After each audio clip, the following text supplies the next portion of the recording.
differentiable on the open interval देखौँला then there at the point अथवा हामीले अझै यहाँ a is equal to यहाँ b पनि थियो रुल्स थ्योरममा जोड्ने हो भने अझै हामीसँग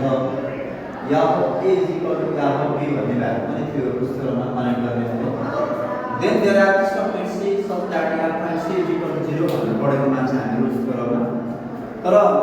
everywhere यहाँ time of c is equal to 0 हुन्छ भनेर हामी ग्यारेन्टी गर्न सक्दैनौँ यो हामीले रुल्स थ्योरमको कमेन्ट नम्बर 3 मा हेर्यो भने हामीले यहाँ time of c is equal to 0 भेट्छौँ भनेर नर्स्यो यहाँ b minus a upon b minus a गरेको यदि यहाँ of a is equal to यहाँ b भयो भने चाहिँ obviously यहाँ time of c is equal to 0 हुन्छ it means यहाँ of a is equal to यहाँ b भइदियो भने न्युमेरेटरमा आउने value 0 upon b minus a हुन्छ obviously we say that हामीले यहाँ time of c is equal to 0 भन्न पाइन्छ धेरै ढिलो गरिन मैले यहाँ प्रुफ गर्नलाई मलाई यहाँ अहिले मेरो रिकल लाइन के कुरा आवश्यक पर्छ भने मैले यहाँ RDC रिकल भने एक नम्बरमा मलाई ROLLES रुल्स गर्ने आवश्यक पर्छ र मतलब मलाई कन्सेप्ट अफ अहिले डेरिभेटिभको कन्सेप्ट COM कन्टिन्युअस कन्सेप्ट पनि चाहिन्छ मलाई DERIDATIVE डेरिभेटिभको पनि कन्सेप्ट चाहिन्छ र अरु त obviously मैले प्रयोग गर्ने भनेको नम्बर 4 मा एउटा फंक्शन डिफाइन गरिन्छ हामीले यहाँ DEFIN define a FESTTIN function such that TLC that such that भाषा छ such that डाइरेक्ट नहीं अहिले यहाँ phi of x भन्ने फंक्शन हाम्रो बिगिने है यहाँ of x plus पहिले मसँग a of x भनेर नि तर जहाँ phi of x के phi of के रे यहाँ of x के भन्ने कुरामा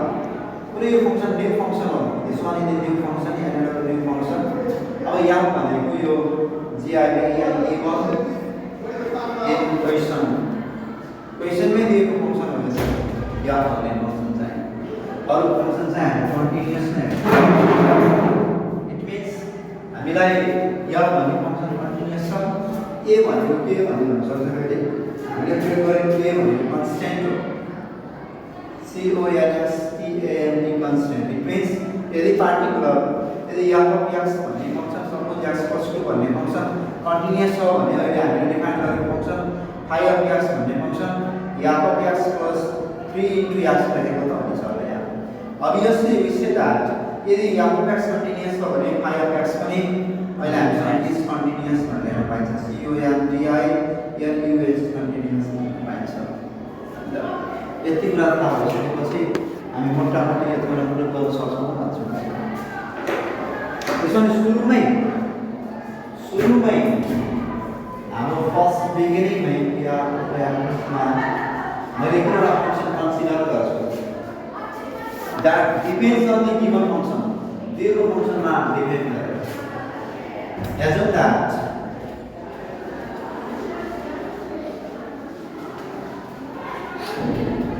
अहिले मैले a बाट बिगिनिङ गरे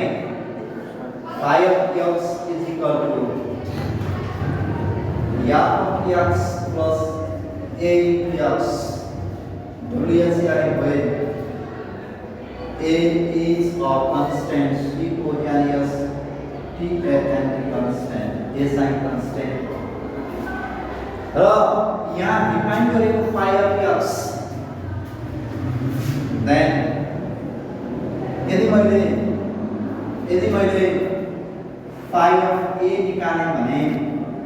यहाँ of a plus a into small a भेटेको हुन्छ र phi of b क्याल्कुलेसन गरे भने यहाँ of b plus a into small b भेटेको हुन्छ र हैन मलाई इन्डिकेट गर्ने हो भन्ने लाग्छ भने मैले phi of a is equal to phi of b such that phi of a is equal to phi of b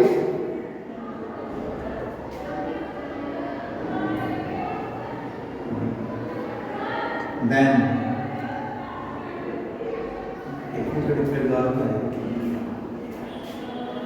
now phi of A is equal to phi of B. It implies that f of A plus A into A is equal to f of B plus A into B मान लेंगे।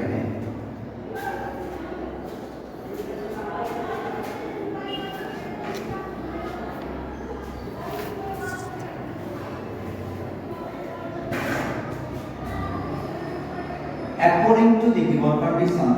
A C C O R B I N J, according to the G I, according to the G I B E N given C O N T I T I O N condition, मतलब that is that is a function of f u n c t I, a function f is CONTINUOUS continuous on A, B, comma DIFFERENTIABLE differentiable on A, B. And f of A is equal to f of B, then by ROLLES rules, THEOREM theorem, THEOR EXIS exists a point point C belongs to A, B such that f prime of C is equal to 0. f prime of C is equal to 0. अब हामीले यहाँलाई कहीँ पनि छैन f prime of C भन्ने भए त्यसो भने सिन्स हामीसँग त के छ भने phi of x is equal to f of x plus a into x छ।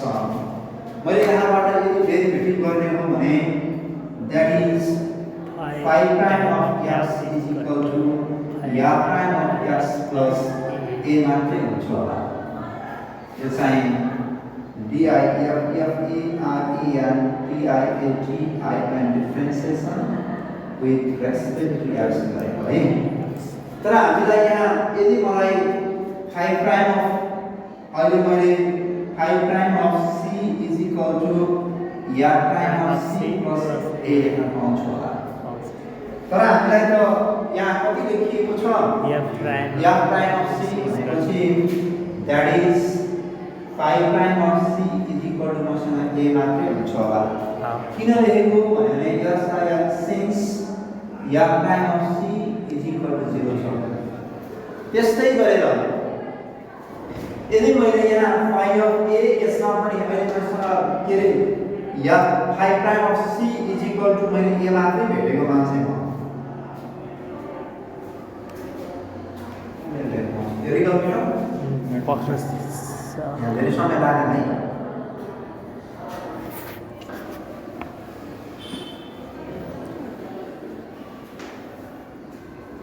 त्यसैले भ्यालुलाई पुट गर्दैन हामीलाई f prime of c f prime of c direct put गर्नु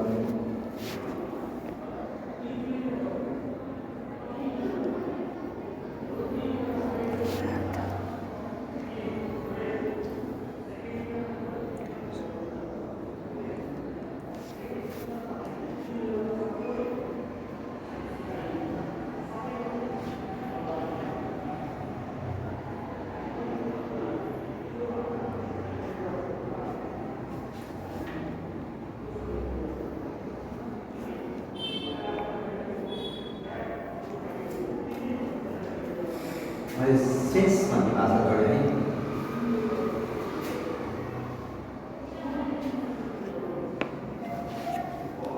since मसँग f of a plus a into small a is equal to भाइ यो गरिन मैले डाइरेक्ट फर्मुला प्रयोग गर्न नखोजेको मैले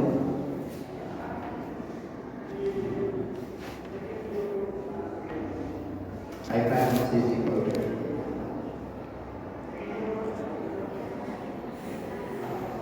Now, phi prime of x is equal to f prime of x plus a. Phi prime of x is equal to phi prime of x, phi prime of c is equal to phi prime of c plus a. यो भनेको मसँग o r phi prime of c minus f prime of c को direct फिल्डमा गरेको भएको मसँग f of b minus f of a o r और phi prime of c को 0 निकालेको मान्छे हामी phi prime of c को 0 निकालेको हामी एक को भ्यालु चाहिँ दुईटैबाट क्याल्कुलेसन गर्न पाए कति राम्रो हुन्छ है एक को भ्यालु दुईटैबाट क्याल्कुलेसन गर्न पाएको भए कति राम्रो हुन्थ्यो यहाँ एक को भ्यालु निकालेर कति हुने यो एक को भ्यालु निकालेर a is equal to f of phi minus direct गरे जस्तै भयो कि यहाँ चाहिँ f prime of c minus phi prime of c को भ्यालु 0 छ phi prime of c equal to a छ a को भ्यालु म पुट गर्न पाएको थियो भन्थे हैन किनभने मसँग f prime c मलाई f prime of c equal to phi prime of c minus a चाहिएको छैन र यसलाई सारे हैन यहाँ मैले दुई ठाउँमा लेख्न नखोजेको है f prime of c equal to मलाई अब phi prime of c minus a हैन त यसलाई सिम्प्लिफाई गर्ने भने हो sir f prime of c को भ्यालु हामी कति छ 0 o r 0 is equal to phi prime of c को भ्यालु कति निकालिसकेको छ निकालिसकेको सर हो phi prime of c भनेको a minus a रहेछ 0 minus 0 a minus a नै लेखेँ मैले सरी a minus a लेखिन मैले phi prime of c लेखेँ यदि यहाँबाट यो भ्यालु निकाल्नु भनेको के हुन्छ होला एक को भ्यालु यदि म बुकको डाइरेक्ट लेख्न नखोजेको हो a मलाई यहाँ f of a minus f of b गरे इज इक्वल टु यतापट्टि ab minus a small a हो यसलाई यता लहटेर यसलाई यता ल्याएर पाउँछु यो भनेको it imply that o r और मैले a कमन लिएर यहाँ कति हुन्छ b minus a is equal to यतापट्टि कति हुन्छ f time f a minus f of b therefore a को भ्यालु कति आयो f of a minus a minus f of b upon a b minus a b minus a हो नै हाम्रो भयो f of a minus टक्कै मिलाएर लेख्न खोजेको मैले अझै माइनस ले काउन्ट गर्नु पर्छ b minus a हो b minus a नै हो सर यदि यो को भ्यालु पुट गर्ने कति हुने यहाँ a को भ्यालु पुट गरे भने f of प्राइम अफ जस्ताको जस्तै लाग्यो a को भ्यालु पुट गरेर कति हुने f of a minus f f of a minus f of b upon b minus a हो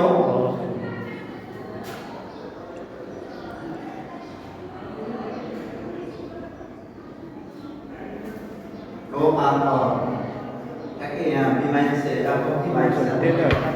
माइनस कमन लिएको भए के हुन्थ्यो कहाँ b अरे हेर्नु त्यहाँ phi prime of c भनेको ठीक थियो f prime of c भनेको ठीक छ यतापट्टि यो phi of c minus a phi prime of c minus a मसँग यो माइनस छ माइनस को अपन त गरे छैन यहाँ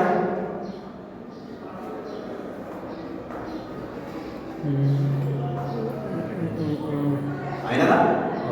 माइनस को अपन गरे छैन यहाँ छैन मलाई f prime of c चाहिएको हो हैन र हो यही गल्ती लेखेछु कि मैले f prime of c चाहिएको हो नि मलाई हैन र हो गल्ती त यही भएछ यहाँनिर मलाई phi prime of c जस्ताको त्यस्तै f prime of c plus a a को value phi prime of c को भ्यालु कति निकालेको छु ए निकालेको रहेछु त्यहाँ डाइरेक्ट डाइरेक्ट नलेख्दाखेरि यहाँ मलाई यहाँ prime of c is equal to चाहिएको हो मलाई वास्तवमा त्यहाँ हेर्दाखेरि यो भनेको मसँग phi prime of c minus a नै हुन्छ ए को भ्यालु यहाँ अफ ए माइनस यहाँ अफ बी माइनस के अरे एबी माइनस एबी त्यसलाई तल हटेको मसँग ए कमन लिख्नु भनेको बी माइनस ए हो या ए माइनस या B A is equal to B minus A ठिक छ त त्यहाँ माइनसको गडबड गरेँ क्या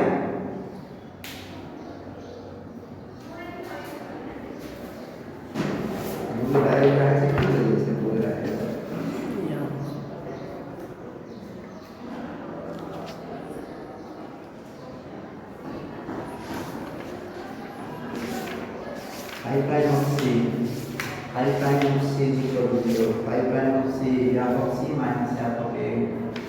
F of C minus f of A. ठीक है सर? को डायरेक्ट गरिनु गर्नलाई मसँग 5 prime of C it implies that मसँग 0 is equal to f prime of C plus A को भ्यालु कति रे मसँग f of A minus f of B upon B minus A हो O 0 is equal to f prime of C minus को मतलब के हो नि यहाँ गर्नु मलाई f of B minus f of A upon B minus A मतलब double करके ना that is मतलब f prime of C is equal to कति लेख्न पाएँ मैले f of B minus f of A upon B minus A हो thus the L G R A N G sir phi of c 0 phi of c 0 मैंने यहाँ लिखा हुआ मेरे यहाँ फाइ अफ सी 0 हो फाइ अफ सी ए आज फाइ of C equal to ए आज है ना एक ठाउँमा पनि लेखेको छु मैले यहाँ phi of A equal to phi of B लेखेको छु phi of A equal to phi of B छ भने यस्तो गरे that is a function f is continuation यो पनि भयो अब यहाँ हो यो भाषामा that is a function phi is continuous on A and differentiable on A by Root's theorem that phi prime of C is equal to 0 त्यो अघि चाहिँ डिपेन्डेन्ट र इन्डिपेन्डेन्टको कुरा गर्ने यहाँ चाहिँ ठ्याक्कै बिगारेको छ phi prime of C is equal to 0 भनेको कहाँ प्रयोग गरेँ मैले यो भनेको मसँग कति आउने भयो 0 is equal to f prime of x C प्रयोग गरे हैन फेरि c को प्राइम हो sir that is phi prime of c is equal to f prime of c plus A यो भनेको 0 is equal to f prime of C plus A अब है यहाँ के भन्छ अनि गयो phi prime of C यति त हो यहाँ हेर त्यहाँ मसँग phi prime of C is equal to f prime of C plus A मैले याद पाएन भन्ने कुरा हो के पाइन्छ कि पाइँदैन चेक गर्ने कुरा हो भन्छु मैले जस्तै कस्तो हुन्छ एउटा C belongs to A, B भनेर लेखेको मान्छे र हामीले कुनै एउटा फंक्सन अहिले मैले मानौँ इन्टरभल A देखि इन्टरभल के अरे पोइन्ट A देखि B सम्म कुनै एउटा इन्टरभलमा C छ भनेर लेखेको मान्छे त अनि र अहिले इन केस मैले यहाँ C कहीँ कति राखे त C राखे भने A बाट के पार्टिकुलर भ्यालु होला नि त याद गरे भने C मा पुग्छु होला भनेको त होला नि अथवा मैले B बाट के पार्टिकुलर भ्यालु घटाएँ भने मसँग के अरे B बाट के पार्टिकुलर भ्यालु घटाएँ भने C मा पुग्छु भनेको त होला नि रिप्लेस गर्न पाइन्छ कि भनेर चेक गरेको त्यहाँ जस्तै हाम्रो कन्टिन्युएसन A, B मा कन्टिन्युअस छ भनेर लेखेका थियौँ अनि डिफरेन्सिएबल चाहिँ A, B मा छ भनेर लेखेका छौँ जस्तै मैले यसलाई थोरै लेखेँ भने A a, a plus याद गर्दा म बिमा पुग्न सक्छु a बाट यति भ्यालु याद कमे भने म कहाँ पुग्छु b मा पुग्छु यस्तो फर्मेटमा पाइँदैछ भन्ने थाहा भयो अथवा मैले अहिले b माइनस याद गरेर b लेखे भने पनि एउटै कुरा रहेछ b बाट याद घटाउँछु कहाँ आउँछु a मा आउँछु अनि अर्को प्रश्न b छँदैछ र यसलाई अब यही भागमा मैले a, a plus याद लेख्ने भने पनि मसँग अहिले डिफरेन्सिएबल छ भनेर पाउँछु b माइनस याद b मात्र प्रयोग गरे भने पनि डिफरेन्सिएबल छ भनेर पाउँछु यो त्यहाँ पहिलो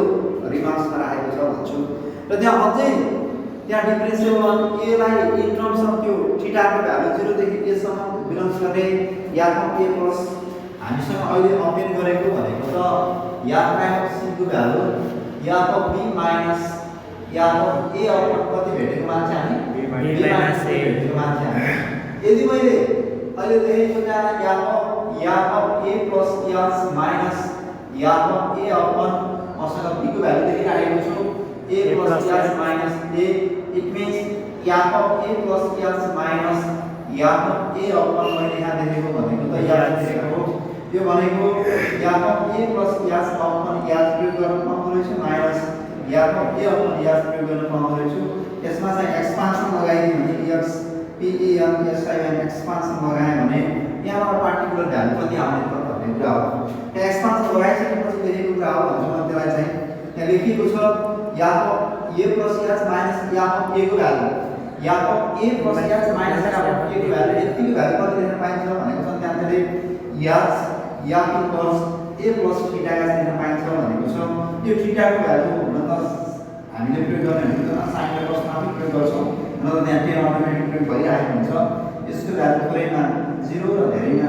1 मा प्रयोग गरिन्छ भने त्यहाँ थीटाको रेन्ज दिएको छ उसले थीटालाई 1 and 0 भनेर दिएको छ र पुटिङ वी obviously मैले अघि यहाँ a मा क्याल्कुलेसन गर्नलाई यदि मैले b बाट याद घटाइदिने a मा पुग्छु भनेको थिएँ त्यो कन्डिसन सेटिङमा ल्याएर राखेको छ भन्छु मैले अर्को ज्योमेट्रिकली भनेर the Lagrange mean value theorem so that there is at least one tangent between x is equal to a and x is equal to b on the curve where the tangent to the curve is parallel to the curve joining the points अब यसले के भन्यो भने यसको geometrical interpretation कस्तो पाराले लेखेको भनेको चाहिँ मसँग एउटा कर्व छ यो भन्दा अगाडि मैले x एक्सिस सँग प्यारलल कुरा गरेको थियो मैले यसलाई यहाँ a भने र यसलाई यहाँ b भनेर भने यसलाई जोड्छु म यसलाई जोड्दा हामी मसँग यो कर्व जिलाई के भन्छ भने c हो जुवाडी कर्व हो र यो यहाँ a र यहाँ b को बीचमा एउटा यस्तो बिन्दु छ जुन बिन्दुमा टेन्जेन्ट लाइन ड्रा गरे भने त्यो कर्वसँग प्यारलल हुन्छ भनेको छ अहिले चाहिँ यो चाहिँ Lagrange mean value हो त्यो geometrical interpretation of Lagrange mean value हो तर हामीले यसैलाई यदि रुल्स थ्योरमलाई हेर्यौं भने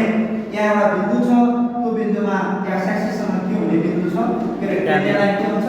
प्यारलल हुन्छ पढेका यसले चाहिँ कर्वसँग प्यारलल हुने एउटा टेन्जेन्ट लाइन हुनै पर्छ